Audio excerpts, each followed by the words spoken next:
Qui suis-je pour pouvoir partager la parole du Seigneur?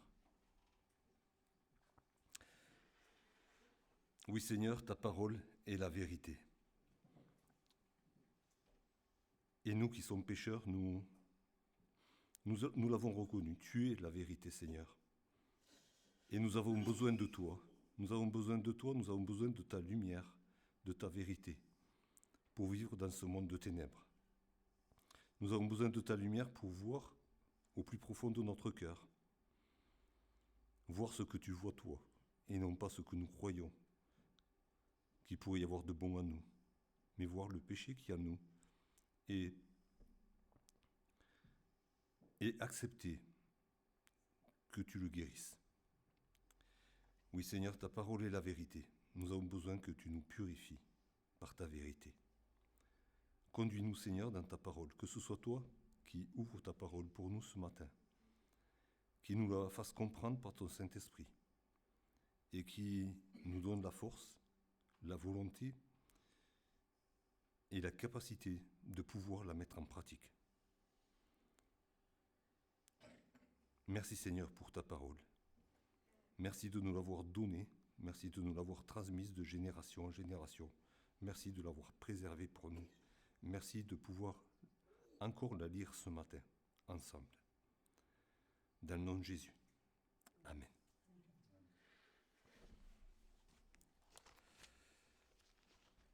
Ce matin, je voulais partager avec vous une méditation qui a mûri à moi au cours des semaines passées. Et il y a 2 semaines de cela, on fêtait la Pâque, si ma mémoire est bonne.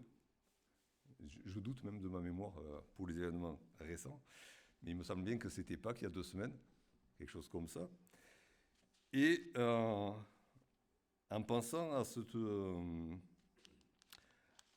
qui s'est passé ce jour-là, le jour où Jésus-Christ a été crucifié, parce qu'avant la résurrection, il y a eu la crucifixion.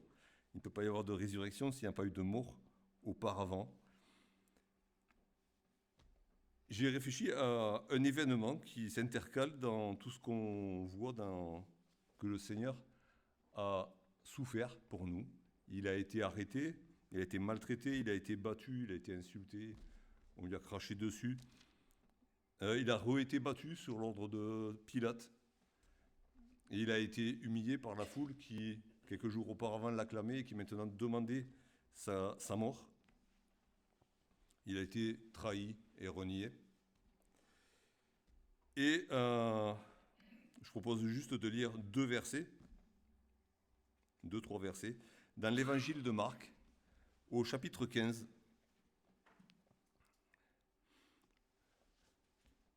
Parce que c'est vrai, les évangiles racontent l'histoire de Jésus. Et c'est pour ça que les personnages qu'il y a autour, souvent, ils sont en demi-teinte.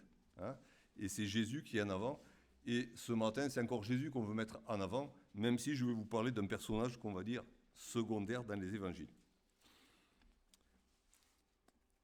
Marc 15, à partir du verset 20.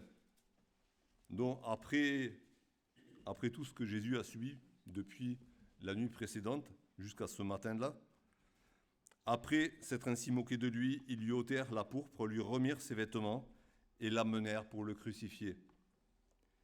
Ils forcèrent à porter la croix de Jésus un passant qui revenait des champs, Simon de Cyrène, père d'Alexandre et de Rufus, et ils conduisirent Jésus au lieu nommé Golgotha, ce qui signifie lieu du crâne. Il nous est parlé ici de Simon de Cyrène.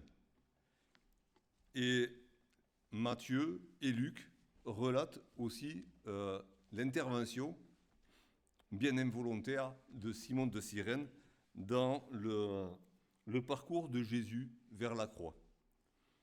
Sauf que Marc est le seul à donner plus de détails, et encore quels détails, sur Simon de Cyrène. Alors, tous s'accordent pour dire qu'il revenait des champs. Voilà. Et Marc précise, ce Simon de Cyrène, c'est le père d'Alexandre et de Rufus. Alors, dans les évangiles, il est souvent question des personnes à qui Jésus s'adresse. Mais il est rarement dit comment il s'appelle. Parce que vous avez remarqué, alors il est question de Jairus, on connaît son nom, Jésus a ressuscité sa fille. Il est question de Bartimée, l'aveugle-né que Jésus a guéri. Et puis après, on n'a pas beaucoup de noms. On a une certaine Marie, dont Jésus avait chassé les démons, ça fait 3. Et je ne sais pas si vous vous souvenez de quelqu'un d'autre, mais c'est à peu près tout. Et pourtant, il y a des personnages qui ont joué un grand rôle, à qui Jésus a beaucoup parlé. Ah, il y a Nicodème aussi. Ok, ça fait 4. Je parle des personnes avec qui Jésus était en relation. Mais comment s'appelait la Samaritaine? On ne sait pas. Comment s'appelait la veuve qui a donné son dernier sou dans le trône du temple? On ne sait pas. Et pourtant, elle est célèbre. Comment s'appelait cette femme cananéenne qui se contentait des miettes qui tombaient de la table du Seigneur? On ne sait pas. Comment s'appelait ce centenier qui avait une foi extraordinaire, telle que Jésus n'en avait jamais vue en Israël? On ne sait pas. Et pourtant, quelle foi! Alors si, je suppose que si Simon est cité ici, et si ses 2 fils sont aussi cités, c'est parce que, tout simplement, Marc les connaissait, et que les chrétiens que Marc connaissait aussi et Simon de Cyrène, et Alexandre, et Rufus, ses 2 fils. Et donc ça nous prouve que Marc avait des relations avec tous ses frères et sœurs qui étaient là, et que c'est pas un écrit son évangile, c'est pas un écrit qu'il aurait reçu dans une vision mystique au fond d'une grotte. Non, c'est des choses des renseignements qu'il est allé chercher. Historiquement, on pense que c'est l'apôtre Pierre qui lui a relaté ses souvenirs et que Marc a mis par écrit. Mais voilà, c'est des choses concrètes. C'est du vécu. L'évangile de Marc, comme les autres évangiles, c'est du vécu.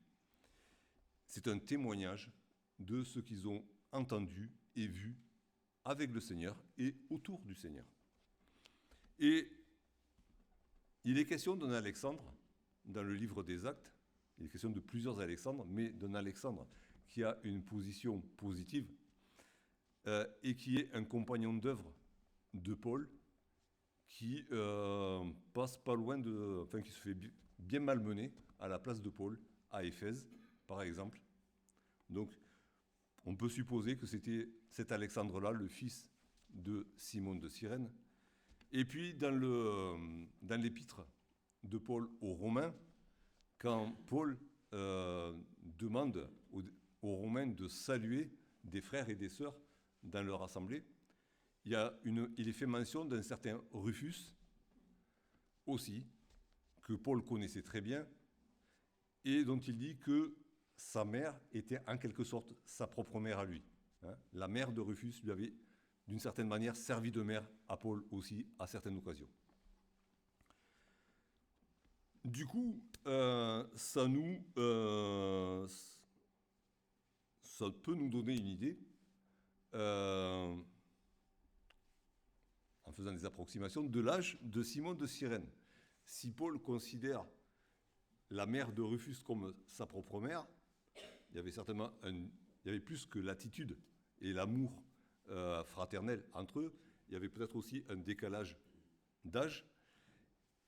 On va dire, allez, 20 ans, étant donné que Paul devait avoir la bonne trentaine, puisque historiquement, les Juifs nous donnaient des responsabilités dans leur synagogue qu'à des hommes de plus de 30 ans, on va dire que Simon de Cyrène, il avait quand même la cinquantaine bien sonnée quand il s'est trouvé dans cette situation. Ce n'était pas un jeune homme. Qu'est-ce qu'on peut voir d'autre? C'est qu'ils l'ont forcé. Il y a un soldat romain qui est allé vers lui, voyant que Jésus était dans l'incapacité de porter lui-même sa croix. Il a pris quelqu'un qui passait par là, au hasard Simon de Cyrène, au hasard selon Dieu, et il a dit, viens, tu vas porter la croix de Jésus. Alors, il ne s'agit pas d'un excès de zèle ou d'une exaction des Romains, c'était un droit que les forces d'occupation romaines avaient de réquisitionner qui voulait pour leur faire un travail et entre autres porter des choses à leur place ou à la place de quelqu'un d'autre. C'était écrit dans les textes, les soldats romains pouvaient réquisitionner qui voulait pour un travail quelconque. Et donc, Simon de Cyrène, qui passait par là, a été réquisitionné pour porter la croix de Jésus. C'est intéressant parce que certainement, qu'est-ce qui a dû attirer le regard du soldat romain? C'est que tout le long de la rue, il y avait des badauds qui étaient là, qui regardaient passer les condamnés à mort et qui peut-être faisaient cortège derrière pour les pousser vers le lieu d'exécution. Et au milieu de ces badauds qui étaient plantés là, il y avait un homme qui marchait à contre-courant. Il revenait des champs. Alors, quand on regarde, il était la 9e heure, quand Jésus a été crucifié. C'était le matin, 9h du matin. La 3e heure, c'était 9h du matin, pardon. Et du coup, ça veut dire qu'il s'était levé de bonne heure pour aller dans les champs, faire quoi? On ne sait pas. Et il revenait. Et du coup, il marchait à contre-courant du cortège qui amenait les condamnés vers le lieu de l'exécution. Et il s'est fait attraper là, et il a porté la croix de Jésus. Alors, on n'est pas là pour glorifier Simon de Cyrène, bien qu'il soit parmi les quelques personnes, les quelques rares personnes, qui ce jour-là se sont tenues près de Jésus pour le soutenir, pour l'aider dans son chemin vers la croix. Si on compte, alors on n'a pas le nombre exact, mais en plus de Simon de Cyrène, qui est-ce qu'il y a eu? Il y a eu quelques femmes au pied de la croix. Il y avait le disciple Jean qui était là. Il y a eu un brigand sur la croix. Et c'est à peu près tout le soutien que Jésus a eu à ce moment-là. Alors, on pourrait encenser Simon, n'est-ce pas, et dire, c'est bien ce que tu as fait, mais c'est bien ce qu'il a fait, même s'il n'a pas choisi de le faire. Mais au final, c'est quand même Jésus qui a été crucifié. Ce n'est pas Simon qui est monté sur la croix. C'est Jésus qui est mort pour les péchés du monde entier sur la croix. Par contre, imaginez un peu la scène, et le soldat attrape Simon, lui dit, bon, maintenant tu vas porter la croix de Jésus. Simon prend la croix de Jésus, la met sur son dos et commence à marcher. Alors les badauds qui étaient autour, ils ont dû dire, pas de chance. Il était au mauvais endroit, au mauvais moment. Il y en a qui ont dû le plaindre.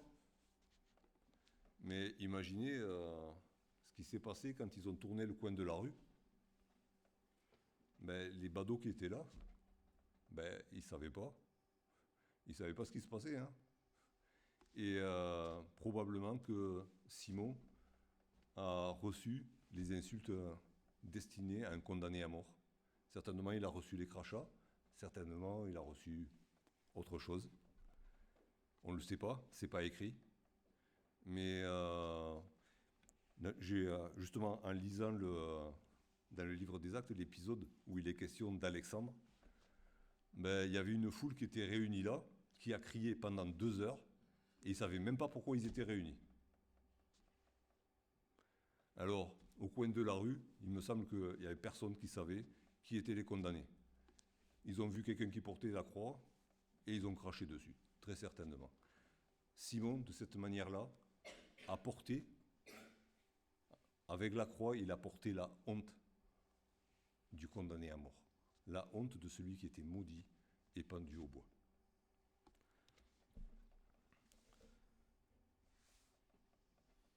Alors, si je parle de Simon ce matin, même si nous voulons glorifier Jésus-Christ, notre Seigneur et Sauveur, c'est parce que Simon de Cyrène, est un exemple pour nous. Simon de Cyrène est un exemple pour nous parce qu'il a porté la croix de Jésus. Il s'est chargé de la croix de Jésus. Alors, il n'avait pas le choix, me direz-vous. Hein? Et peut-être bien qu'il s'en serait passé.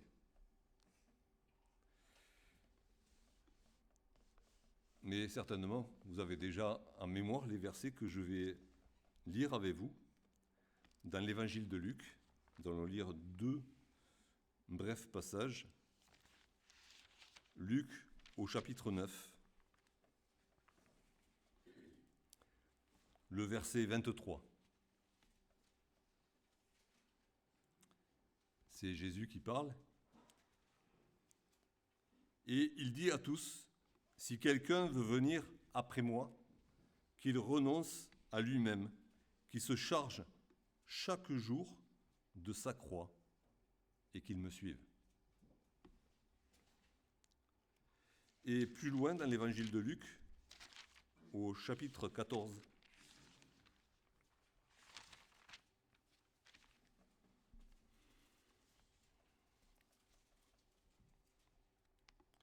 les versets 26 et 27. « Si quelqu'un vient à moi, sans me préférer à son père, à sa mère, à sa femme, à ses enfants, à ses frères, à ses sœurs, et même à sa propre vie, il ne peut être mon disciple. Et quiconque ne porte pas sa croix et ne me suit pas, ne peut être mon disciple. » Alors oui, Simon de Cyrène n'a pas eu le choix. Le soldat lui a dit, « Tu vas porter la croix de Jésus. » Et peut-être que vous vous dites, avec les badauds qui étaient autour, mais il n'a pas eu de chance. Il était au mauvais endroit, au mauvais moment.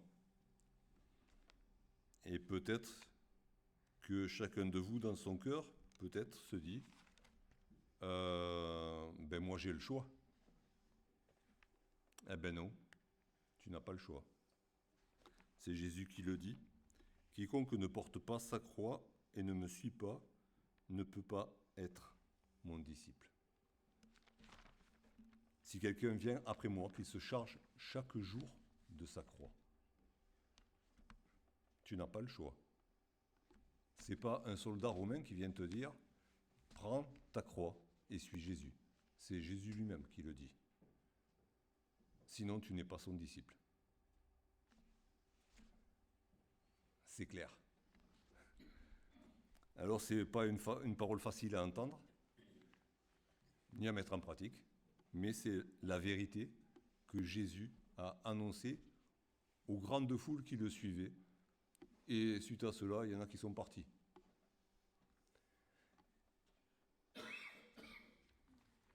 Alors, pourquoi est-ce que Jésus nous impose de porter notre croix? Alors, et il précise ce que c'est cette croix. Cette croix, ce n'est pas comme ça existe dans certains folklores, d'aller se faire crucifier le vendredi saint et de finir aux urgences quelques heures plus tard. Ce n'est pas de s'auto-flageller, de s'imposer des restrictions alimentaires ou autres pour soi-disant se purifier. Ce n'est pas ce que Jésus dit. Se charger de sa croix, c'est renoncer à sa propre volonté. Se charger de sa croix, c'est faire sien la prière de Jésus. Non pas ma volonté, mais la tienne. Je laisse tomber mes projets. Je laisse tomber ma propre vie. Je laisse tomber ma manière de voir le monde pour adopter ta manière de voir les choses. Je laisse tomber mes loisirs, s'il le faut. Je laisse tomber ce qui fait que je m'aime bien. Hein. Je laisse tomber ma fierté pour porter la croix. Et comme Simon de Cyrène, porter la honte de Jésus. Mais si le Seigneur nous demande de porter notre croix,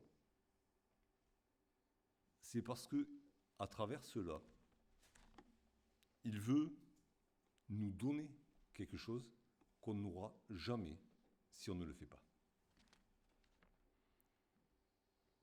Je propose de lire un verset que Joël pourrait nous citer de mémoire, puisqu'il nous l'a déjà cité tant de fois, dans Galates au chapitre 2, le verset 20, l'épître de Paul aux Galates, chapitre 2, le verset 20. J'ai été crucifié avec Christ. Et si je vis, ce n'est plus moi qui vis, c'est Christ qui vit en moi. Si je vis maintenant dans la chair, je vis dans la foi au Fils de Dieu qui m'a aimé et qui s'est livré lui-même pour moi. Qu'est-ce qu'il nous dit en clair, Paul, ici ? J'ai pris la croix de Jésus-Christ. Je l'ai portée. Et je l'ai portée jusqu'au lieu du sacrifice. Et Paul ne dit pas « j'ai été crucifié pour vous, Galates », mais il dit « j'ai été crucifié avec Christ ». Alors oui, Paul n'a pas été crucifié le jour où Jésus-Christ a été crucifié, mais en esprit. Il a pris pour lui la crucifixion de Jésus. En esprit, il a crucifié sa vie, tout ce qui faisait qu'il était Paul, ou plutôt Saul de Tarse auparavant, un homme connu et reconnu parmi les siens. Tout ça, il l'a crucifié sur la croix qu'il portait. Il l'a crucifié de la même manière que Jésus-Christ a été crucifié. Et qu'est-ce qu'il a reçu ? Il a reçu la vie, la vraie vie. Maintenant, si je vis dans la foi en Jésus-Christ qui m'a aimé et qui s'est livré lui-même pour moi. Il a reçu la vie que Jésus voulait lui donner. Et il n'y avait pas d'autre moyen, et il n'y a toujours pas d'autre moyen de recevoir la vie de Jésus, si ce n'est qu'en étant crucifié sur la croix qu'il nous a demandé de porter. Hein, c'est pas juste porter la croix et la trimballer comme ça, c'est aller jusqu'à crucifier sa vie, renoncer à sa vie comme Jésus l'a demandé à ses disciples. Dans l'épître de Paul aux Philippiens, il y a encore autre chose qu'on reçoit en portant la croix de notre Seigneur Jésus-Christ. Philippiens au chapitre 3,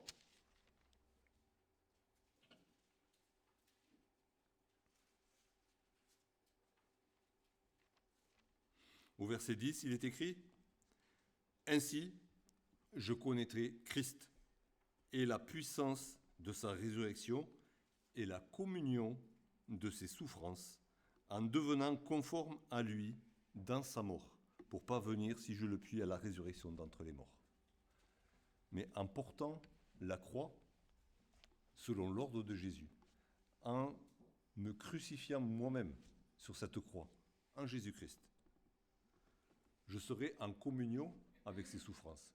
Je connaîtrai ce que Jésus-Christ a souffert, mais je connaîtrai aussi la puissance de sa résurrection, et par-dessus tout, je connaîtrai Christ. Qui est-ce qui voudrait rencontrer Jésus-Christ ? Lui parler face à face, aujourd'hui. Il y a un moyen de le rencontrer et de le connaître. Et de le connaître de manière intime, de le connaître comme son meilleur ami, de le connaître comme quelqu'un de proche, dont on connaît les sentiments, dont on connaît les projets, dont on connaît la manière de parler, dont on connaît les habitudes, et qui nous connaît aussi de manière parfaite. La seule manière de connaître Jésus-Christ, c'est de prendre la croix, de la porter et d'être crucifié dessus. Alors, si vous avez envie de connaître Jésus, si tu as envie de connaître Jésus de cette manière-là, de manière intime et intense, la seule manière, c'est de prendre ta croix et de le suivre.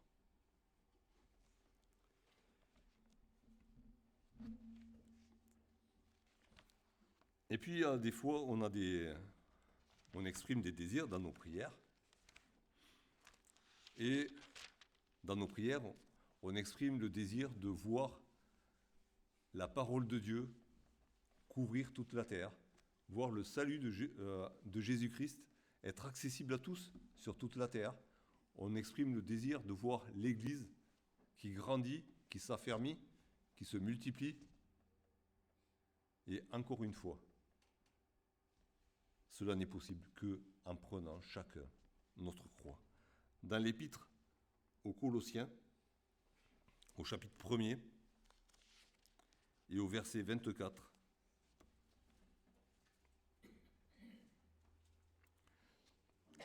Paul s'adresse à ses frères de Colosse et leur dit « Je me réjouis maintenant dans mes souffrances pour vous, et ce qui manque aux souffrances de Christ, je l'achève en ma chair pour son corps qui est l'Église. » Tu as le désir de voir l'Évangile courir toute la terre? Tu as le désir de voir grandir l'Église de Jésus-Christ? Ben, prépare-toi à souffrir. Si tu le veux sincèrement, tu vas souffrir. Comme Paul s'est offert, comme Paul a porté tous les jours sa croix et a été crucifié sur sa croix pour non pas parfaire l'œuvre de Jésus-Christ à la croix, elle était parfaite, tout est accompli, mais Jésus-Christ avait besoin d'autres porteurs de croix, d'autres porteurs de lumière. Et ces porteurs de croix, ces porteurs de lumière ont souffert, on va dire, avec Jésus, pour que ces souffrances sur la croix puissent être accessibles à tous. Et c'est ce que Paul a fait, ce que les apôtres ont fait, ce que ceux que nous ne connaissons pas ont fait pour que nous soyons ici ce matin, sûrs de notre salut en Jésus-Christ. Mais si nous voulons que ça continue, ben, il n'y a pas 36 moyens. Il y a le seul moyen que Jésus a donné. Prends ta croix chaque matin et suis-moi. Abandonne ta vie pour ma vie. Abandonne ta volonté pour ma volonté. Renonce à tout pour moi.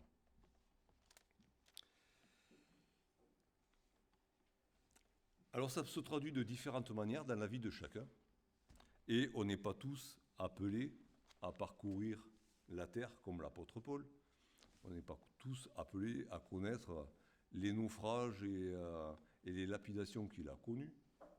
Pourquoi pas? Je ne sais pas. Mais même si ça ne se décline pas de la même manière que pour Paul, il y a des choses pratiques que le Seigneur nous demande de faire pour être des Simons de Cyrène à notre tour, pour être de ceux qui portent la croix de Jésus. Alors il y a des choses très pratiques, hein, et très pratiques, et en même temps, Jésus donne des exemples, mais on peut mettre plein de choses derrière ces exemples. Dans l'évangile de Matthieu, au chapitre 25, il y a un exemple de ce que peut être porté la croix de Jésus. Au chapitre 25, on va lire à partir du verset 35. Alors c'est une longue parabole, on va lire qu'une partie. vous la connaissez certainement. Il nous est parlé du jugement dernier. Et Jésus dit, au verset 35, « Car j'ai eu faim et vous m'avez donné à manger. J'ai eu soif et vous m'avez donné à boire. J'étais étranger et vous m'avez recueilli. J'étais nu et vous m'avez vêtu. J'étais malade et vous m'avez visité. J'étais en prison et vous êtes venus vers moi. » Et les justes lui répondront, « Seigneur, quand avons-nous vu avoir faim, t'avons-nous donné à manger? Ou avoir soif et t'avons-nous donné à boire? Quand avons-nous vu étranger et t'avons-nous recueilli? Ou nu et t'avons-nous vêtu? Quand avons-nous vu malade ou en prison et sommes-nous allés vers toi? » Et le roi leur répondra, « Je vous le dis en vérité, toutes les fois que vous avez fait ces choses à l'un de ces plus petits de mes frères, c'est à moi que vous les avez faites. » Simon de Cyrène a soulagé Jésus du poids de sa croix jusqu'au lieu de la crucifixion. Et ici, Jésus nous dit qu'il est en peine pour tous ceux qui ont faim, qui ont soif, qui sont étrangers, nus, démunis, malades, en prison. Jésus porte sur son cœur le poids de tous ces malheureux. Déjà sur la terre, déjà même avant de venir, et toujours aujourd'hui.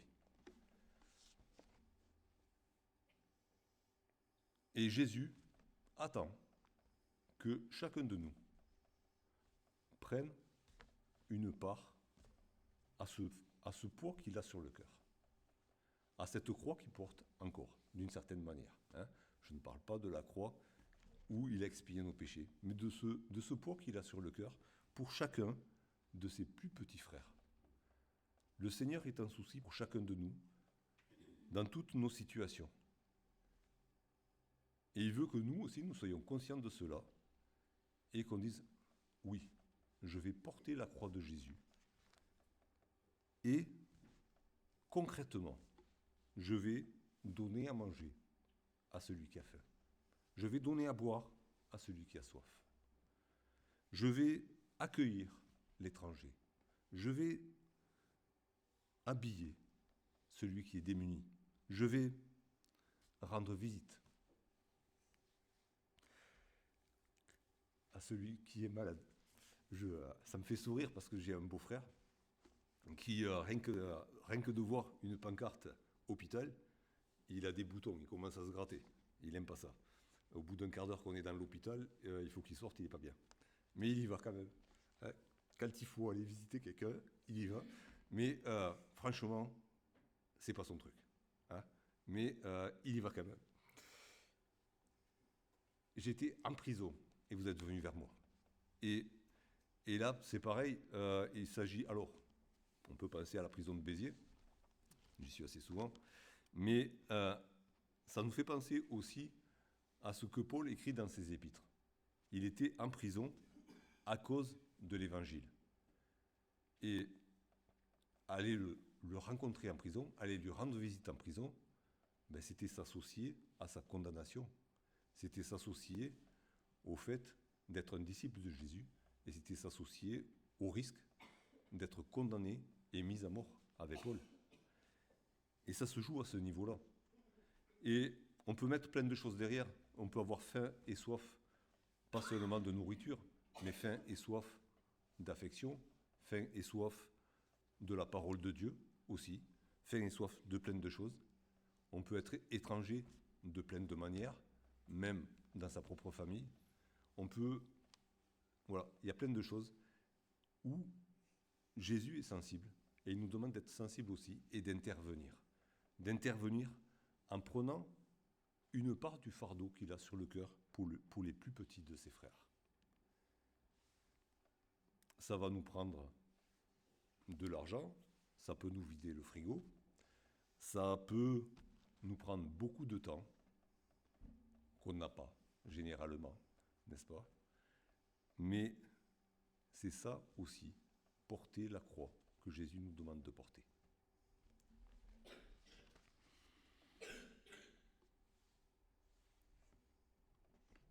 Dans l'Épître aux Galates, au chapitre 6,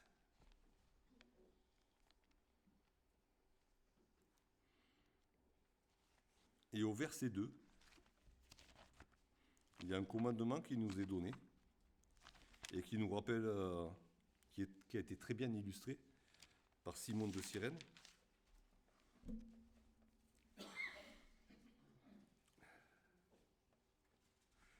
Pardon.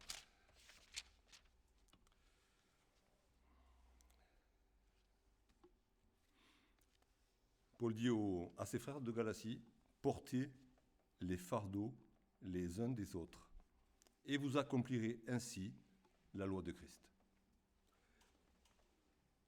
Portez, pardon, tant pis, j'arrive pas à trouver ce que je cherche. Si. Pardon. Portez les fardeaux les uns des autres. Mais encore faut-il voir le frère ou la sœur qui porte un fardeau. Il faut être avec. Il faut passer du temps avec. Alors, ça peut être physique, hein. Il peut y avoir un déménagement, et merci pour ceux qui aident au déménagement, quand l'occasion se présente, et qui portent des fardeaux les uns des autres. La parole de Dieu est quelque chose de très pratique, hein, dans la mise en pratique, justement. Mais ça peut être quelque chose qui pèse sur le cœur. Ça peut être quelque chose qui pèse sur l'esprit. Et pour le voir, il faut passer du temps avec. Il faut vivre avec. Il faut écouter le frère, la sœur. Et on n'a pas forcément la solution. De la même manière que les amis du paralytique n'avaient pas le pouvoir de le guérir. Mais, ensemble, ils ont apporté leur ami devant Jésus. Donc, ça aussi, c'est porter les fardeaux des uns des autres. On n'a pas forcément le don de guérison, mais on peut ensemble apporter le frère, la sœur, devant Jésus. Que ce soit une guérison physique, que ce soit une guérison morale, sentimentale, spirituelle. Nous pouvons porter, et nous devons porter, c'est un ordre, hein, on n'a pas le choix, porter les fardeaux les uns des autres. Et ainsi vous porterez la croix que Jésus vous demande de porter. Dans l'Épître aux Colossiens, au chapitre 3, il est aussi question ici de supporter. Au chapitre 3, le verset 13,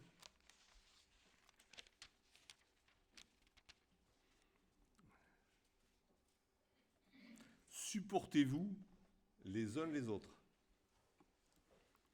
Et si l'un a sujet de se plaindre de l'autre, pardonnez-vous réciproquement. Alors oui, supportez-vous les uns les autres, c'est un ordre, parce qu'il y en a qui sont lourds, n'est-ce pas, et qui sont des sujets de plainte. Et c'est pas des faux sujets de plainte, hein, puisque derrière, il faut les pardonner. Ça veut dire qu'ils ont fait quelque chose de pas bien. Hein. Il y a des frères et des sœurs qui sont pénibles à vivre. Et il faut les supporter. Jésus aussi a dû supporter ses disciples. Et à une certaine occasion, il leur a dit en face, « Jusqu'à quand vous supporterai-je, gens de peu de foi ?» Les disciples pesaient sur Jésus, mais ils le fatiguaient. Et pourtant, il n'a pas arrêté de les porter, de les supporter.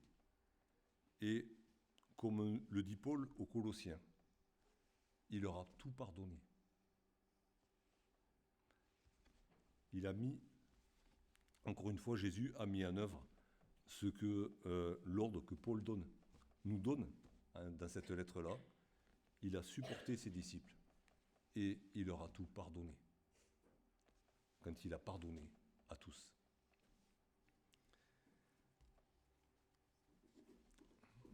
Et alors, on va se dire, oui, mais dans la maison du Seigneur, c'est l'amour qui règne, machin, nani, nana. soyons réalistes, nous avons des frères et des sœurs qui nous incommodent, qui nous pèsent par leur comportement, par leurs paroles, par leur attitude. Le Seigneur nous demande de les supporter. Et ça pèse. Mais il faut le faire. C'est une des facettes de la croix que le Seigneur demande à chacun de ses disciples de porter.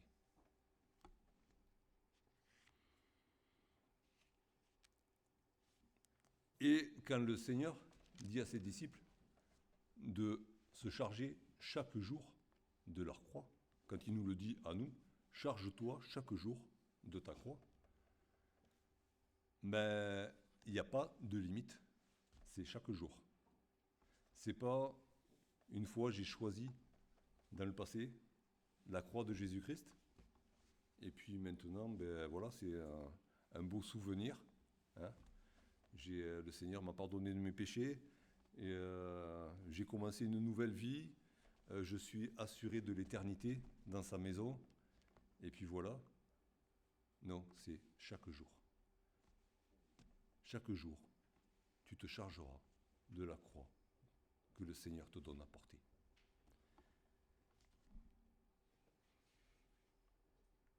Et il n'y a pas de limite d'âge.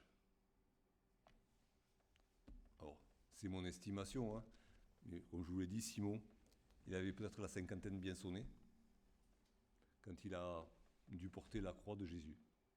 Il n'y a pas de limite. Il rentrait des champs, il était peut-être fatigué de ce qu'il avait fait.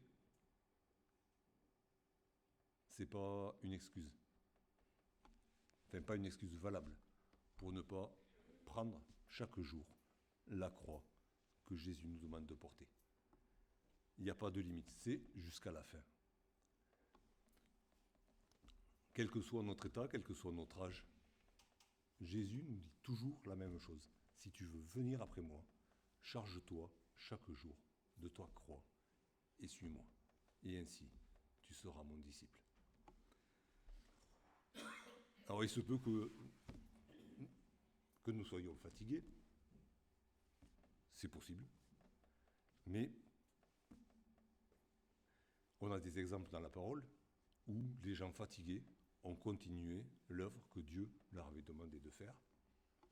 On a Gédéon avec ses 300, hein, c'est pas les Spartiates, hein, c'est les 300 de Gédéon, ceux-là, qui ont initié une grande victoire. Ils ont mis leurs ennemis en déroute, selon la parole de Dieu. Et ils les ont poursuivis. Et puis, arrivé au Jourdain, il dit qu'ils étaient fatigués.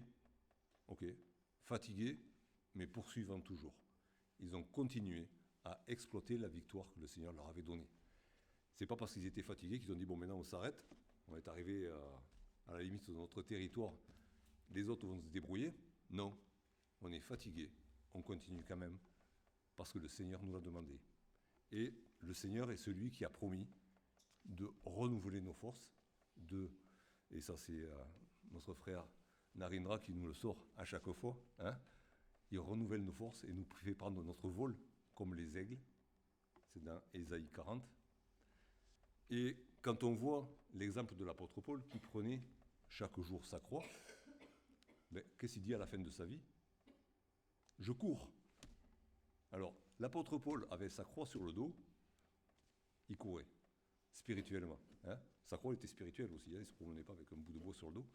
Mais il pouvait dire, je cours vers le but, vers la perfection, vers la maison du Père. Alors, ce matin, la question que je veux poser à chacun de vous, elle est simple. Est-ce que tu es un badaud sur le bord de la rue qui regarde passer Jésus, qui croule sous le poids de sa croix, ou est-ce que tu es un Simon de Cyrène qui obéit à l'ordre et qui va prendre la croix pour la porter en suivant Jésus et en connaissant partiellement un peu de ce que Jésus a vécu? Est-ce que tu veux connaître la vraie vie, la vie que Jésus donne? Il n'y a qu'un seul moyen, c'est être crucifié avec lui sur la croix qu'il te donne à porter. Est-ce que tu veux connaître Jésus de manière intime, pas de manière intellectuelle, mais comme un vrai ami, comme quelqu'un à qui tu parles et qui te parle, quelqu'un dont tu connais tout et qui connaît tout de toi. Il n'y a pas d'autre moyen que de prendre chaque matin ta croix et de le suivre. Est-ce que tu veux être un ouvrier avec Christ pour bâtir son Église? Il n'y a pas d'autre moyen que de prendre chaque jour la croix qui te donne à porter et de la porter jusqu'au bout. C'est à chacun ici de choisir. Tu es un badaud ou tu es Simon de Cyrène et tu obéis aux ordres du Seigneur.